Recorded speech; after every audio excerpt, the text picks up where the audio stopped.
Very good morning to all of you. Well, इससे पिछले video में हम लोगों ने विद्युत चुंबकीय प्रेरण के बारे में जाना। फिर मैंने आपको प्रेरित धाराओं की दिशा ज्ञात करने के नियम बताए थे, जिसमें मैंने आपको प्रेरित धाराओं की दिशा ज्ञात करने के 2 नियम बताए थे। क्लियर? एक बताया था दाएं हाथ की हथेली का नियम, सॉरी फ्लेमिंग का दाएं हाथ का नियम, और दूसरा मैंने आपको बताया था लेंज का नियम। लेंज का नियम जब मैंने आपको पढ़ाया था तो मैंने ये बोला था कि किसी भी विद्युत परपथ में लेंज के नियम के अनुसार किसी भी विद्युत परपथ में प्रेरित धाराओं की दिशा सदैव इस प्रकार होती है कि वह उसी कारण का विरोध करती हैं जिसके कारण स्वयं उत्पन्न होती हैं। बताया था ये बात? सीन क्लियर है सभी को? अगर ये सब बातें आपको क्लियर होती हैं तो फिर मैं अगली बात पे आता हूं। ठीक है, आज हम लोग ये जानेंगे कि हमने जो लाइन बोली थी कि लेंज का नियम ऊर्जा संरक्षण के सिद्धांत पर आधारित है, तो ऐसा हमने क्यों बोला? लेंज का नियम ऊर्जा संरक्षण के सिद्धांत पर आधारित क्यों है वो मैं आपको बताने जा रहा हूं। लेकिन लेंज का नियम आपको क्लियर है, इतना मैं उम्मीद करता हूं। बताना जरा, लेंज के नियम की बात कर रहा हूं। ये कुंडली है, कुंडली के दोनों सिरों के बीच में ये क्या लगा है? हाँ, धारा मापी। अभी धारा मापी कहां पे है?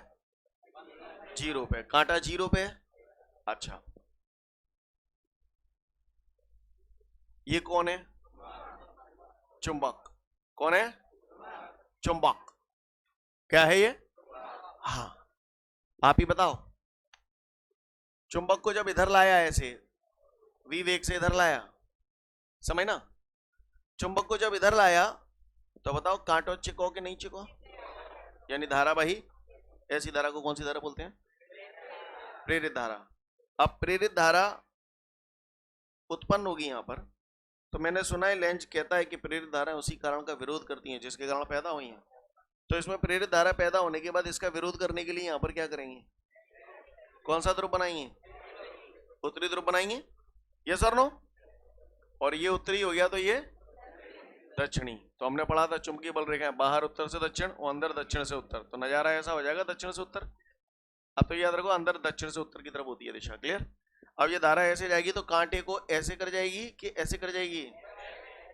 ऐसे हो जाएगा कांटा? हो जाएगा नहीं हो जाएगा? बोले भैया, तो कांटो त्याओ ऐसे हो जाओ। तमीज आई आपको? कथा क्लियर है? तो चलो फिर सब भूल जाओ। अब मैं शुरुआत, समझ में आता है ना सभी को कैसे दिशा निकालते हैं? एक्चुअली मैंने आपने देखा था पिछले वीडियो में, मैंने पीडीएफ के हिसाब से देखा जाए तो काफ़ी सारी चीज़ें छोड़ छोड़ के पढ़ाया। उसका कारण था कि तब आप उन चीज़ों को समझने लायक नहीं थे, अब आप लायक हो। क्लियर? तो अब हमने जो भी छोड़ा है सब पढ़ मारेंगे, राइट? अभी थोड़ी देर में 5 मिनट बाद। ठीक है, अब बेटा आपको अगर यहाँ तक इतनी सारी बातें समझ में आ गई हैं तो फटाफट अब मैं जरा विकेट टू विकेट बात करता हूँ, सब लोग ध्यान से सुनेंगे। ठीक है, मैं आपको ये बता रहा हूँ कि सिद्ध करो लेंज का नियम ऊर्जा संरक्षण के सिद्धांत पर आधारित है। तो करो सिद्ध। चलो, हमने ये कुंडली तैयार कर ली। कुंडली कैसे तैयार की जाती है मालूम है ना आपको? ये कौन है? ये कुंडली के 2 सिरे हैं। सिरे भी बोलते हैं या फलक भी बोलते हैं। क्या बोलते हैं? हाँ। चित्रानुसार जब चुंबक के उत्तरी ध्रुव को कुंडली के किसी एक फलक की ओर लाते हैं, ठीक है, अब हमें मालूम है जहां लाएंगे प्रेरित धारा पैदा होगी। प्रेरित धारा सदैव उसी कारण का विरोध करती है जिसके कारण पैदा हुई है। तो चुंबक के इधर आने की वजह से प्रेरित धाराएं पैदा हुई हैं। इधर आने के बाद इसका विरोध करेंगे। विरोध करने के लिए यहां पर उत्तरी ध्रुव बनाएंगे और यहां दक्षिणी ध्रुव बनाएंगे। सही बोल रहा हूं? तो सुनो, जैसा कि चित्र में दिखाया गया है, जब चुंबक के उत्तरी ध्रुव को कुंडली के किसी एक फलक की ओर लाते हैं तो लेंज के नियम के अनुसार कुंडली का वह फलक उत्तरी ध्रुव की भांति व्यवहार करने लगता है, जिसकी वजह से कुंडली और चुंबक के बीच एक प्रतिकर्षण बल लगने लगता है। अब प्रतिकर्षण बल तो जाए यूं फेंकेगा, हटे अंते दूर जा। बोले भैया, लेकिन जब मैं चुंबक को ऐसे पकड़कर ऐसे ला रहा हूं तो कुछ ना कुछ कार्य कर रहा हूं, बाहरी कार्य कर रहा हूं, मुझे कुछ ना कुछ ऊर्जा देनी पड़ रही है। तो मुझे कौन सी ऊर्जा देनी पड़ रही है? यांत्रिक ऊर्जा, मैकेनिकल एनर्जी। मैं कौन हूं? एक मशीन हूं, एक यंत्र हूं। तो ये यंत्र क्या कर रहा है? ऊर्जा दे रहा है चुंबक को कुंडली के पास ले जाने के लिए। बोले भैया, है ना? तो अब गौर से सुनिएगा फिर से। जब अब जाहिर सी बात है, जब मैं जितना ज्यादा पास लेता जाऊंगा उतना ज्यादा इसके अंदर प्रेरित धारा पैदा हो जाएंगी। यस और नो? अगर मान के चलो जैसे मैं इसे ले जा रहा हूं, अब लेंज के नियम के अनुसार ये उत्तरी ध्रुव पर होगा तो ये तो जा बिड़ा देगा, पर मैं प्रेरित धारा और पैदा करना चाहता हूँ। धारा बोले तो विद्युत ऊर्जा, तो मैं विद्युत ऊर्जा और पैदा करना चाहता हूँ, तो मुझे क्या करना पड़ेगा, यहाँ से यांत्रिक ऊर्जा देनी पड़ेगी, तभी तो ये यांत्रिक ऊर्जा यहाँ पर मुझे काय के रूप में मिलेगी, विद्युत ऊर्जा के रूप में। नहीं यही जो बोला समझ में आया, शुरू से बोल रहा हूं फिर से सुनो। जब चुंबक के उत्तरी ध्रुव को कुंडली के किसी एक फलक की ओर ले जाते हैं तो लेंज के नियम के अनुसार कुंडली का वह फलक उत्तरी ध्रुव की भांति व्यवहार करने लगता है, जिसकी वजह से कुंडली और चुंबक के बीच एक प्रतिकर्षण बल कार्य करने लगता है। क्लियर? अतः हमें इस चुंबक को कुंडली के पास ले जाने के लिए इस प्रतिकर्षण बल के विरुद्ध कुछ न कुछ यांत्रिक कार्य करना पड़ता है, या यांत्रिक ऊर्जा देनी पड़ती है, और यही ऊर्जा हमें विद्युत ऊर्जा के रूप में प्राप्त होती है। तो यहां पर क्या हुआ, पूछता है ये कौन सी घटना हो रही है, विद्युत चुंबकीय प्रेरण की घटना हो रही है। पूछता है विद्युत चुंबकीय प्रेरण की घटना में कौन सी ऊर्जा में बदलती है, तो यांत्रिक ऊर्जा विद्युत ऊर्जा में बदलती है। क्यों बोल रहा हूं, ऐसा बात समझ में आ रही है। दूसरा चित्र देखिए, ये समझ में आ गया, जहां मैं कांटो ऐसे जाओ, क्लियर है। एक और चित्र बनाता हूं, जहां मैं कांटो कैसे जाओ तुम बताइए। ये चुंबक है, उत्तरी ध्रुव दक्षिणी ध्रुव, अब ऐसे ले जा रहा हूं, तो जब चुंबक के उत्तरी ध्रुव को कुंडली के किसी फलक से दूर ले जाते हैं, तो जब हम दूर ले जा रहे थे तो भी प्रेरित धाराएं पैदा हो रही थी, बोले भैया अब दूर ले जाने की वजह से प्रेरित धाराएं पैदा हुई, तो प्रेरित धाराएं तो सदैव उसी कारण का विरोध करती हैं जिसके कारण पैदा हुई हैं। अब दूर ले जाने की वजह से प्रेरित धाराएं पैदा हुई, तो पैदा होने के बाद इसको क्या करेंगे, पास बुलाएंगे, तो यहाँ कौन सा ध्रुव बनाएंगे, दक्षिणी ध्रुव। तो दक्षिणी, तो ये कौन सा हो जाएगा, तो बताओ प्रेरित धाराओं की दिशा कैसे बनाऊं, ऐसे, ये क्लॉकवाइज है या एंटी क्लॉकवाइज है, क्लॉकवाइज यानी कि दक्षिणावर्त। कांटो कैसे बनाऊं, तो अब तुम्हें कांटे की तमीज आ गई कैसे बनते हैं, क्लियर, का हिसाब से सरकाते हैं, समझ में आ गई बात, क्लियर है। तो फिर से सुनो, अब जाहिर सी बात है जब चुंबक को कुंडली से दूर ले जा रहा हूं तभी तो प्रेरित धारा पैदा हो रही है।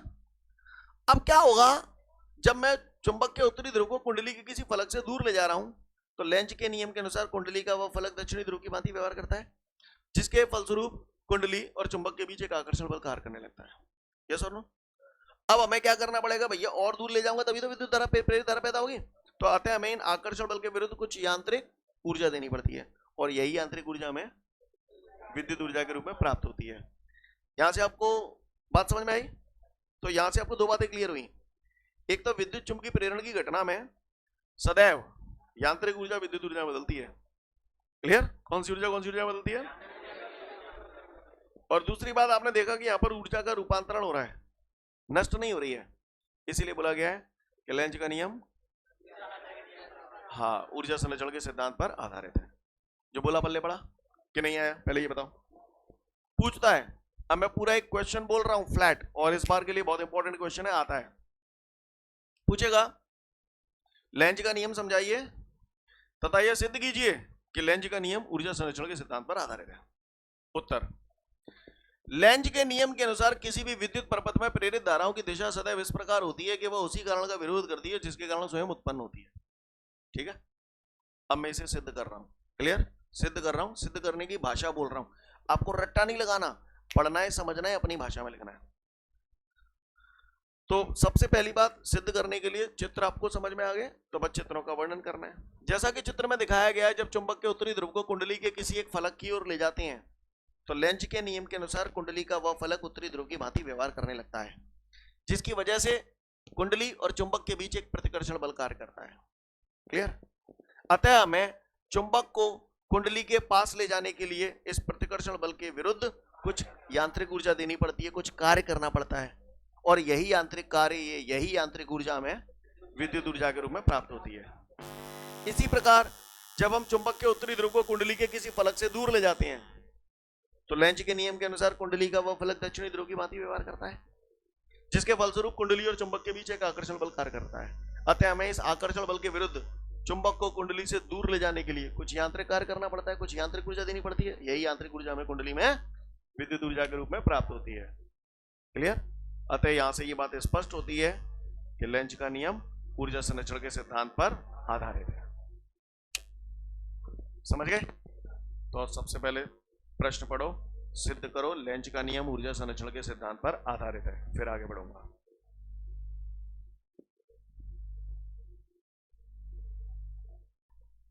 तो मैं उम्मीद करता हूं कि लेंज का नियम ऊर्जा संरक्षण के सिद्धांत पर आधारित है, सभी को समझ में आ चुका है। अब आगे की बात, अब मैं आगे नहीं बढ़ रहा हूं, अब आप लोग लाए गए पुरानी चीजों को समझने के लिए, तो मुझे केवल हल्के हल्के इशारे करने हैं। अब सीधा आ जाओ आप स्टार्टिंग से।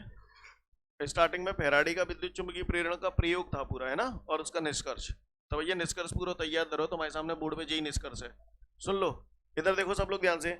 जब मैंने कल आपको पिछले वीडियो में फैराडे के बारे में बताया था, तो मैंने अब कहानी सुनाई थी। फैराडे ने सोचा, उसने ओरस्टेड का प्रयोग पढ़ा कि किसी चालक में धारा प्रवाहित की जाती है तो चारों तरफ चुंबकीय क्षेत्र पैदा होता है। फिर उसने न्यूटन का तृतीय नियम भी पढ़ा था, प्रतिक्रिया के बराबर और विपरीत प्रतिक्रिया। ये सब कहानी सुना रहा था कल, यही सब लिखा है इसमें, क्लियर। तो जब फैराडे ने सोचा जब धारा से चुंबकीय क्षेत्र पैदा हो रहा है तो चुंबकीय क्षेत्र से धारा पैदा होनी चाहिए, तो चुंबकीय क्षेत्र से धारा पैदा करने के लिए उसने एक सेटअप बनाया। उस सेटअप में उसने क्या किया, एक कुचालक बेलनाकार छड़ ली, चलो उस पर क्या लपेटा, विद्युत रोधी तांबे के तार लपेट कर एक कुंडली बना दी, और कुंडली के दोनों सिरों के बीच में क्या लगाया, धारा मापी, है ना। और इसके बगल से क्या रख दिया उसने, चुंबक रख दिया। यही कहानी करी है उसने, बोले भैया। और जब उसने ऐसा किया तो उसने क्या क्या निष्कर्ष प्राप्त किए, गौर से देखिएगा। जब वो चुंबक को उत्तरी ध्रुव को ऐसे ला रहा था, तो बताओ भैया धारा बही थी कि नहीं बही थी, क्यों बह गई, तुम में तमीज आ गई। अब जब न्यों ले गो तो क्यों भाई तुम में तमीज आ गई। बस एक आध दो लिख दोगे तो पर्याप्त है, जरूरी ना कि जितने पॉइंट मैंने लिखे हैं तुम सारे के सारे लिखो, 2-4 पॉइंट लिख दो बहुत है, समझ गए ना। वैसे कम पूछता है ये क्वेश्चन, पर बात समझ में आ रही है, सार इस चैप्टर का यही है। अब बताओ, चलो तुम बताओ, मैं नहीं बताऊंगा। जी है गई कुंडली, ठीक है, जी है वो कांटो, जी है गई चुंबक। अब मैंने चुंबक जी ले ली, दक्षिणी ध्रुव उत्तरी ध्रुव। अब मैं दक्षिणी ध्रुव न्यों ले जा रहा हूँ, बताओ भैया, दक्षिणी न्यों ले जाऊंगा तो यहाँ कौन सा बन जाओ, है उत्तरी बन जाओगे जी, उत्तरी है वो तो जी। बताओ धारा कैसे माऊं, कैसे, समझ गए, कांटो कैसे, न्यों में ऐसे है जाओ कांटो, समझ गए ना आप, क्लियर है। अच्छा आप बताइए, ऐसे वो कछु लैंग्वेज जाए हिसाब से बोलते भाई, हिसाब से तुम कर नहीं पाओगे ये। अब बताओ, मुंह ना वाला बताओ, कांटो पाटो ना बनाओ, कांटो है जहां में जीरो पे है, अब कोने चुंबक न्यों दे दी और जहां लिख दी माने न्यों ऐसे, v बराबर जीरो, v बराबर जीरो को मतलब क्या है, चुंबक चल ना रही, तो बताओ जहां में कांटो कहां रहे हो, यहीं को यहीं रहे हो, समझ गए। कोने न्यों कर दी, ये कुंडली है, ठीक है, ये कांटो ना बना रहा हूं, और चुंबक वाने जहां में लाके धद्दा ही है, न्यों धद्दा ही है, तो अभी जीरो, तो कांटो ऐसे हो जाओ। सब पॉइंट समझ में आ गए अब तुम्हें। अब कहा हुआ मैं, कहा कचू हुआ वहां में फैराडे के अच्छा, इन सब प्रयोगों को करने के बाद फैराडे ने क्या निष्कर्ष निकाला, इससे उसने निष्कर्ष निकाल लिया कि जब किसी कुंडली और चुंबक के बीच आपेक्षिक गति होती है तो कुंडली में प्रेरित विद्युत वाहक बल और प्रेरित धाराएं उत्पन्न हो जाती हैं। इस घटना को विद्युत चुंबकीय प्रेरण घटना कहते हैं, पहले पढ़ा तो। या फिर ऐसे भी बोल सकते हैं, जब किसी कुंडली और चुंबक के बीच आपेक्षिक गति होती है तो कुंडली से संबंधित चुंबकीय फ्लक्स के मान में परिवर्तन हो जाता है, जिसकी वजह से उसके अंदर प्रेरित विद्युत वाहक बल और प्रेरित धाराएं उत्पन्न हो जाती है। कुछ अलग बोली मैंने, सारी बातें मैंने कलवारी करी हैं। पढ़ मारो फटाफट, 2 से 3 मिनट का समय दिया, पढ़ मारो। तो उम्मीद करता हूं फैराडे का प्रयोग हम लोग समझ गए। तो फैराडे ने अपना जो पूरा प्रयोग किया उस आधार पर उसने जो निष्कर्ष निकाला, तो उसका निष्कर्ष क्या निकला आप बताओ। हाँ,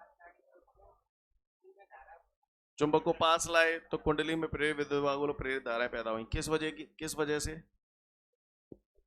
चुंबकीय फ्लक्स में परिवर्तन होने की वजह से। मतलब मेन खेल जो हो रहा है, चुंबकीय फ्लक्स में परिवर्तन हो रहा है, बोलो भैया, और चुंबकीय फ्लक्स में परिवर्तन होने की वजह से ही प्रेरित धाराएं पैदा होती हैं, बोलो भैया, सही बोल रहा हूं ना, कहा चुंबकीय फ्लक्स में परिवर्तन होता है तो प्रेरित विद्युत वाहक बल और प्रेरित धाराएं उत्पन्न होती हैं। अच्छा, सही गई तुमने, सही गई, सही गई। आइए बताइए कौन सा बताओ, मुंह पे थे। मैं कुछ पुराना चेक करना चाहता हूं, बताओगे, देंगे कौन सा बताओ।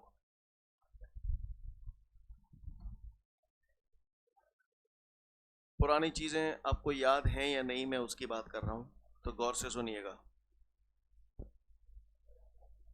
चित्र के मार्फत बात कर रहा हूं।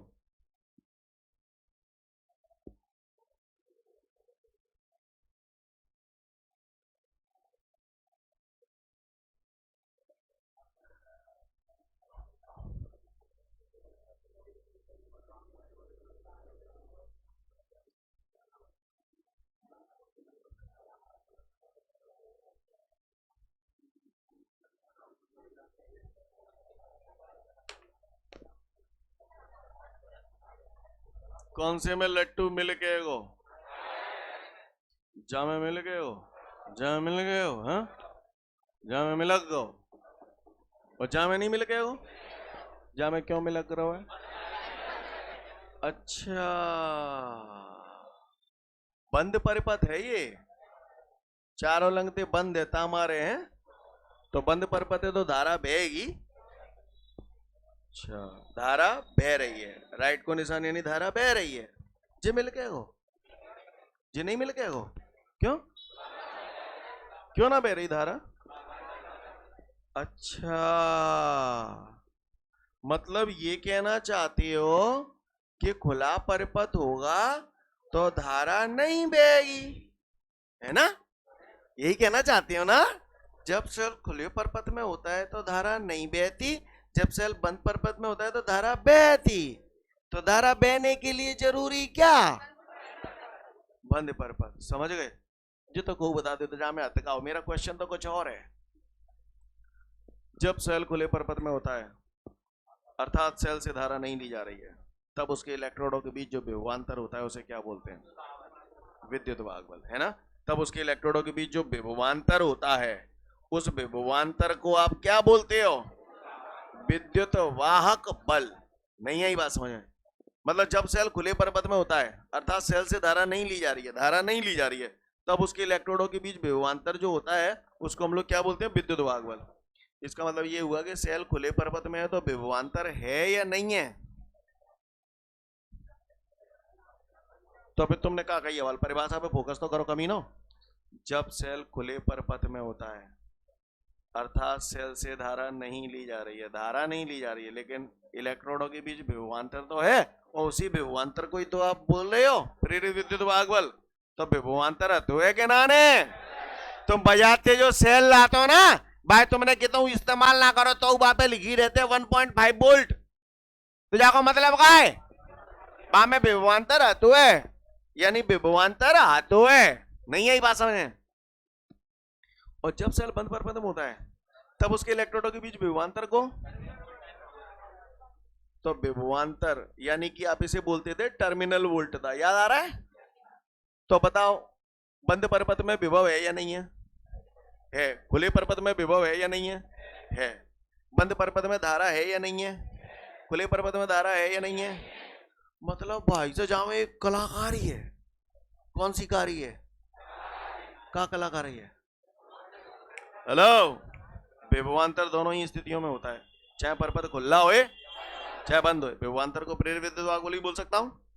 तो प्रेरित विद्युत वाहक बल जो होता है चाहे परिपथ खुला होए चाहे बंद होए, प्रेरित विद्युत वाहक बल तो पैदा होगा, लेकिन प्रेरित धाराएं तभी पैदा होंगी हाँ जब बंद परिपथ होगा। खुला परिपथ होगा तो प्रेरित धाराएं पैदा। जो बोला पल्ले पढ़ा, पढ़े पढ़ाए हो ये सब जानते हो पहले थे? बोले भैया इसे पढ़ा चुका हूं मैं पहले ही, है? जो बोला समझ में आया आपको? मतलब अगर मैं चाहता हूं किसी जगह प्रेरित धारा बहे तो उसके लिए जरूरी क्या है? परिपथ बंद होना चाहिए। अगर परिपथ खुला हुआ तो प्रेरित विद्युत वाहक बल पैदा होगा। खुला परिपथ होगा ना तो प्रेरित विद्युत वाहक बल तो पैदा होगा, प्रेरित धारा पैदा नहीं होगी। लेकिन बंद परिपथ हुआ तो प्रेरित विद्युत वाहक बल पैदा होगा। हाँ, इतने अच्छे बच्चे हैं भगवान कसम। जब खुला परिपथ हुआ तो प्रेरित धारा पैदा, प्रेरित विद्युत वाहक बल पैदा, और बंद परिपथ हुआ तो दोनों पैदा होंगे। देखो भाई तुम नोट होगा, मुझे बताओ एक सेट, ये नोट लिखा होगा कहीं ना कहीं, पेज नंबर 3 पे लास्ट में है नोट। यदि कुंडली एक बंद परिपथ है, पढ़ लो फटाफट।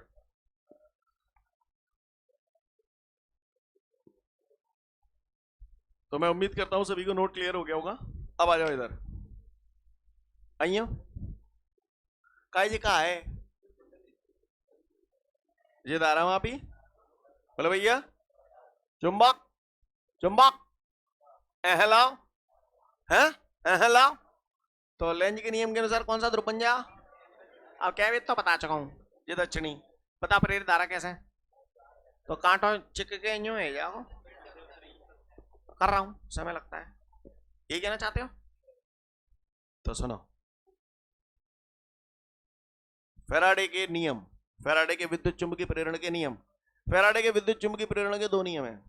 क्लियर? क्या कितने नियम है? 2 नियम। अच्छा नियम हो गए तेल लेने वाल बात करेंगे नियमन की। पहले मैं बताऊं चुंबक इंजो लाओ ऐसे तो चुंबकीय फ्लक्स में परिवर्तन हुआ तो प्रेरित धारा पैदा हुई। अगर मैं चुंबकीय फ्लक्स में परिवर्तन ना करूं तो प्रेरित धारा पैदा नहीं होगी। यानी प्रेरित धारा तभी तक पैदा होंगी जब तक चुंबकीय फ्लक्स में परिवर्तन जारी रखा जाएगा। अगर चुंबकीय फ्लक्स में परिवर्तन करना बंद कर दूंगा तो प्रेरित धाराएं, हाँ तो सुनो, फैराडे के विद्युत चुंबकीय प्रेरण के, फैराडे ने विद्युत चुंबकीय प्रेरण के 2 नियम दिए थे। तो फैराडे के विद्युत चुंबकीय प्रेरण के प्रथम नियम के अनुसार जब किसी बंद परपथ में, बंद परपथ है, जब किसी बंद परपथ में इस कुंडली से संबंधित चुंबकीय फ्लक्स के मान में परिवर्तन किया जाता है तो उस कुंडली में प्रेरित विद्युत वाहक बल और प्रेरित धाराएं उत्पन्न हो जाती हैं। क्लियर है? ये प्रेरित धाराएं तभी तक उत्पन्न होती हैं जब तक कि चुंबकीय फ्लक्स में परिवर्तन जारी रखा जाता है।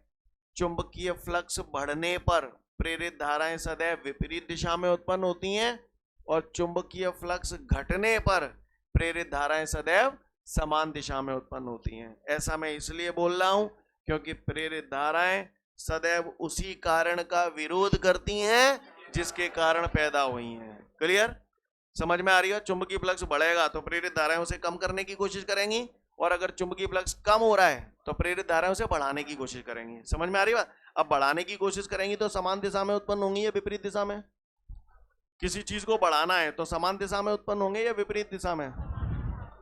ऐसे समझो, ये ऑब्जेक्ट है, कोई वस्तु है, कुत्ता जालंग कह रहा 5 न्यूटन थे, मुझे इसके प्रभाव को और बढ़ाना है तो समान दिशा में ही तो और ताकत लगाऊंगा कि विपरीत में लगाऊंगा?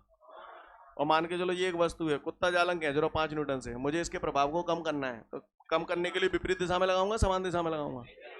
तो वही तो बोल रहा हूं। फिर से सुनो, फैराडे के विद्युत चुंबकीय प्रेरण के प्रथम नियम के अनुसार किसी बंद परपथ में जब कुंडली से संबंधित चुंबकीय फ्लक्स में परिवर्तन किया जाता है तो उस कुंडली में प्रेरित विद्युत वाहक बल और प्रेरित धाराएं उत्पन्न हो जाती हैं। ये प्रेरित विद्युत वाहक बल और प्रेरित धाराएं तभी तक उत्पन्न होती हैं जब तक कि चुंबकीय फ्लक्स में परिवर्तन जारी रखा जाता है। चुंबकीय फ्लक्स बढ़ने पर प्रेरित धाराएं समान दिशा में या विपरीत दिशा में? क्योंकि ना प्रेरित धाराएं उसी कारण का विरोध करती हैं जिसके कारण स्वयं उत्पन्न होती हैं। तो चुंबकीय फ्लक्स बढ़ेगा तो प्रेरित धाराएं उसे क्या करेंगी? कम करने की कोशिश करेंगे। तो कम करने के लिए कौन सी दिशा में उत्पन्न होंगी? हाँ, तो चुंबकीय फ्लक्स बढ़ने पर प्रेरित दिशाएं विपरीत दिशा में उत्पन्न होती हैं और चुंबकीय फ्लक्स घटने पर प्रेरित धाराएं समान दिशा में उत्पन्न। ये दिशाओं वाला चक्कर क्लियर करूंगा आपका, है ना, जब हम स्वप्रेरण और अन्योन्य प्रेरण पढ़ेंगे। फिलहाल मोटे तौर पर समझ में आ रहा है? ज्यादा उम्मीद नहीं है मुझे आपसे, लेकिन इतना तो बोल सकते हो कि फैराडे के प्रथम नियम के अनुसार जब किसी बंद परपथ में कुंडली से संबंधित चुंबकीय फ्लक्स के मान में परिवर्तन किया जाता है तो उसमें प्रेरित विद्युत वालों प्रेरित धाराएं उत्पन्न हो जाती हैं। ये प्रेरित धाराएं तभी तक उत्पन्न होती हैं जब तक कि चुंबकीय फ्लक्स में परिवर्तन जारी रखा जाता है। बोलो भैया, इतना तो बोल दोगे?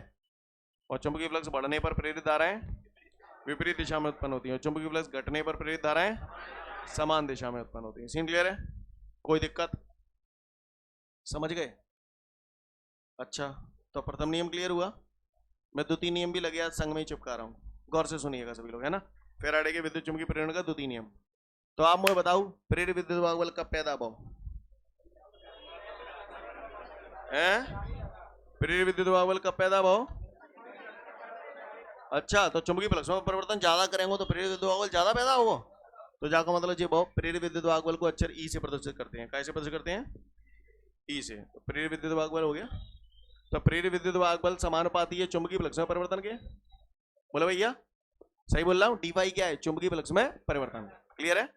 अच्छा, दूसरी बात, चुंबकीय फ्लक्स में परिवर्तन में ऐसे भी कर सकता हूँ, ऐसे धीरे धीरे करके ला रहा हूँ, धीरे धीरे करके। बोले भैया, अगर अब बताओ धीरे धीरे करके लाऊंगा तो भी चुंबकीय फ्लक्स में परिवर्तन होगा। अब मैं चाहता हूँ चुंबकीय फ्लक्स में परिवर्तन ज्यादा से ज्यादा हो, तो मैं तेजी से लाऊं या धीरे धीरे लाऊं? तेजी से लाऊं। तेजी से लाऊंगा तो समय कम लगेगा तो प्रेरित विद्युत वाहक बल ज्यादा होगा। समय कम, प्रेरित विद्युत वाहक बल ज्यादा, दोनों एक दूसरे के कैसे हैं? व्युत्क्रमानुपाती है। तो प्रेरित विद्युत वाहक बल समय के व्युत्क्रमानुपाती होगा। समझ में नहीं आई? समझ में नहीं आई? डी फाई एगो चुंबकीय फ्लक्स में परिवर्तन, और जहां पर भी समय का भाग लग जाता है उसे क्या बोलते हैं? दर। चुंबकीय फ्लक्स में परिवर्तन की दर हो गई है, बोलो भैया। तो फैराडे के द्वितीय नियम के अनुसार किसी कुंडली में उत्पन्न प्रेरित विद्युत वाहक बल चुंबकीय फ्लक्स में परिवर्तन की दर के समानुपाती होता है। क्यों लिखिए समीकरण, समझ में आई बात? जब भी समानुपाती हटाते हैं नियतांक आता है, तो E बराबर minus d phi upon d t. और अगर कुंडली में फेरों की संख्या n है तो इसे हम ऐसे भी लिख देते हैं, E बराबर minus n d phi upon d t. ये सब एक ही थाली के चट्टे बट्टे हैं, नहीं यही बात समझ? या माइनस साइन जो है वो दिशा को प्रदर्शित करता है, विपरीत दिशा को प्रदर्शित करता है। अभी आपने बोला था ना, चुंबकीय फ्लक्स बढ़ने पर प्रेरित धाराएं विपरीत दिशा में उत्पन्न होती हैं, और चुंबकीय फ्लक्स घटने पर प्रेरित धाराएं समान दिशा में उत्पन्न होती हैं। क्लियर? तो माइनस यहाँ पर दिशा को प्रदर्शित करता है। क्या मैं उम्मीद करूँ हम लोग समझ गए? मैं फिर से बोल रहा हूँ, कल पूछूंगा आपसे फैराडे के विद्युत चुंबकीय प्रेरण के नियम। मैं केवल काम की बात कर रहा हूँ, फालतू बात नहीं कर रहा हूँ, ध्यान से सुनिएगा। फैराडे के प्रथम नियम के अनुसार किसी बंद परपथ में जब किसी कुंडली से संबंधित चुंबकीय फ्लक्स के में परिवर्तन किया जाता है तो उसमें प्रेरित विद्युत और प्रेरित धाराएं पैदा होती हैं। ये प्रेरित धाराएं तभी तक पैदा होती हैं जब तक चुंबकीय फ्लक्स में परिवर्तन जारी रखा जाता है। क्लियर? चुंबकीय फ्लक्स बढ़ने पर प्रेरित धाराएं विपरीत दिशा में तथा चुंबकीय फ्लक्स घटने पर प्रेरित धाराएं समान दिशा में उत्पन्न होती हैं। ठीक है? फैराडे का द्वितीय नियम। फैराडे के द्वितीय नियम के अनुसार किसी कुंडली में उत्पन्न प्रेरित विद्युत वाहक बल चुंबकीय फ्लक्स में परिवर्तन की दर के समानुपाती होता है। क्लियर? समानुपाती हटा दिया, नियतांक आ गया माइनस। माइनस यहाँ पर क्या प्रदर्शित कर रहा है? दिशा को प्रदर्शित कर रहा है। सीन क्लियर है? अब जईते यहाँ तक खत्म हो गया, पेपर में यहाँ तक कर देना पर्याप्त है। अब जईते तुम बहुत सारे सूत्र और भी बना सकते हो। E बराबर माइनस डी टी तो जी आई, मैं चाहूँ तो डी फाई बराबर b d a cos theta भी लिख सकता हूँ, बोलो भैया। और सुनो, E बराबर माइनस, फिर से देखो डी फाई। डी फाई क्या है? चुंबकीय फ्लक्स में परिवर्तन। मान के चलो प्रारंभिक चुंबकीय फ्लक्स फाई 1 है, अंतिम चुंबकीय फ्लक्स फाई 2 है, तो चुंबकीय फ्लक्स में परिवर्तन क्या लिख सकता हूँ? Phi 2 minus phi 1। इस टाइप की चीज अपन ने की है ना पहले भी, तो ये सब काम अपन कर सकते हैं, कोई दिक्कत वाली बात नहीं। आप तो केवल यहाँ तक याद रखें। कहानी समझ में आ रही है सभी को? फैराडे के विद्युत चुंबकीय प्रेरण के दोनों नियम पढ़ लो, समझ जाओगे। इसके बाद अगले वीडियो में फिर मिलेंगे। जय हिंद।